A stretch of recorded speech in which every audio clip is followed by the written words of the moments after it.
Hormuz को लेकर America Iran में तनाव बढ़ा। ट्रंप ने कहा हमारे जहाज लॉक एंड लोडेड, हॉर्मूज में हमले के लिए पूरी तरह से तैयार हैं, ये ट्रंप ने कहा है।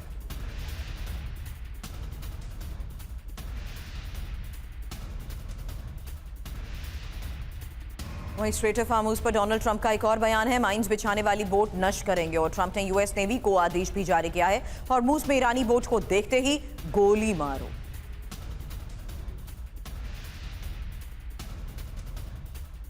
और ईरान से सीज फायर पर ट्रंप का बयान, ईरान को नहीं पता उनका नेता कौन, सीज फायर की समय सीमा तय नहीं है, ये ट्रंप ने कहा है।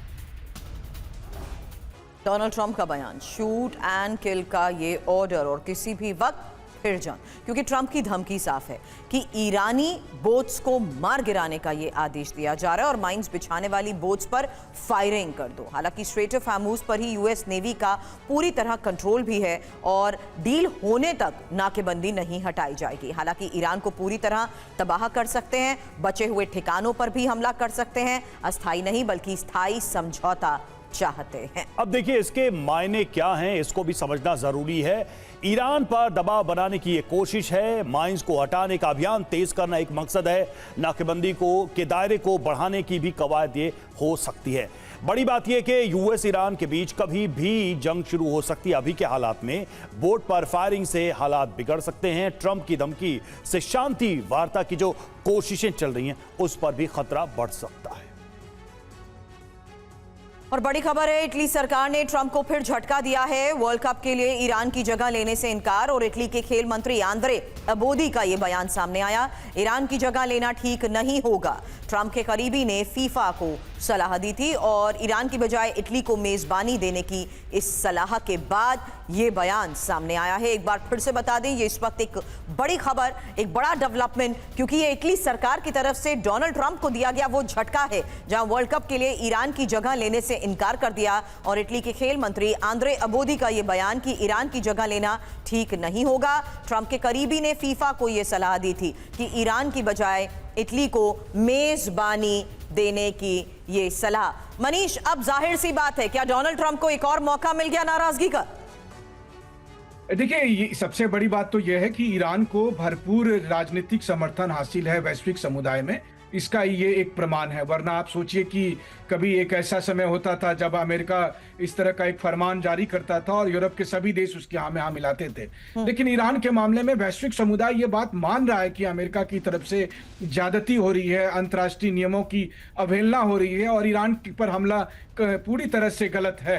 लेकिन अब सवाल यह है कि जंग में और डिप्लोमेसी में दोनों में अलग अलग बातें हैं। इटली की तरफ से चाहे जो भी कोशिश की जा रही हो, यूरोप की तरफ से जो भी कोशिश की जा रही हो, लेकिन हकीकत यह है कि ईरान और अमेरिका इनके बीच में जंग हुई और आने वाले समय में फिर कभी भी जंग शुरू हो सकती है। अमेरिका और इजराइल जिस वक्त ईरान के से जंग करने जा रहे होते हैं उस वक्त ईरान को अकेले लड़ना पड़ रहा होता है।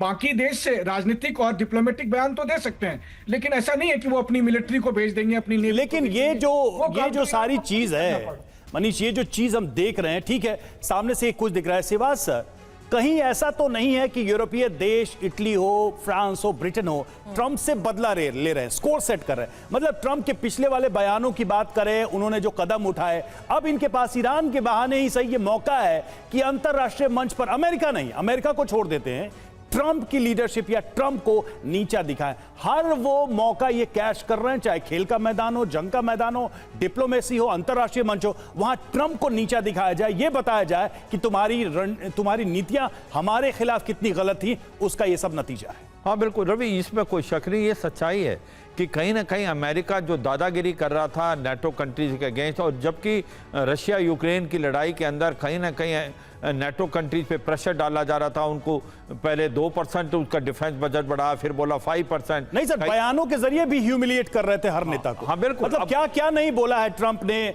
फ्रांस के, जर्मनी के, इटली के नेताओं के खिलाफ, ब्रिटेन के नेताओं के खिलाफ। कई तो उन्होंने पर्सनल रिमार्क भी मालूम के अगेंस्ट पास किए हैं। और जो चांसलर है जर्मनी, अब बदला लेने का मतलब ये तो सच्चाई है, नेटो कंट्री बिल्कुल नहीं जाना चाहते इस लड़ाई में और वो इसके विरुद्ध है। उन्होंने पहले बोल दिया ये लड़ाई जो है नेटो की नहीं है, नेटो नहीं आएगा। अमेरिका आर्टिकल 5 जो है नेटो का उसको एक प्रकार से लागू करना चाहता था। वो ये कह रहा था कि अगर एक पे हमला तो सब पे हमला।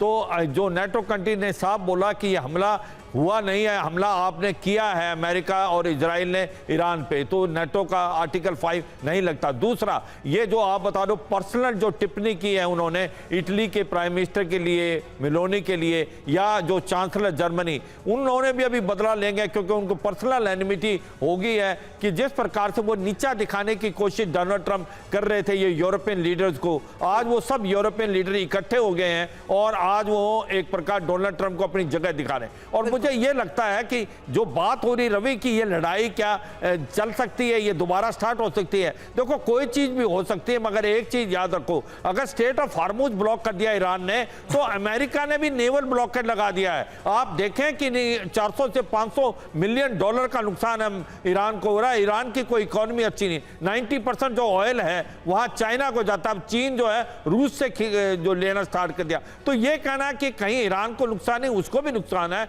अमेरिका को नुकसान है। मुझे लगता है बातचीत से कोई हल निकल सकता है। प्रॉब्लम इजराइल है, इजराइल नहीं चाहता ये लड़ाई रुके, इजराइल चाहता है कि लड़ाई लंबी जाए। मैंने तो पहले ही वार्ता के बाद कहा था लेट्स मेक मनी, आप आज भी $500 हर रोज कमा सकते हैं, लेकिन क्योंकि आप मेरी डील के तहत नहीं मान रहे, बातचीत नहीं कर रहे, इसलिए आप ऐसा मौका गवा रहे हैं जहां स्ट्रेट ऑफ हार्मुज से ही आप और ज्यादा पैसा रोजाना $500 मिलियन का ये आंकड़ा वो डोनाल्ड ट्रंप के बयान में भी उन्होंने कहा।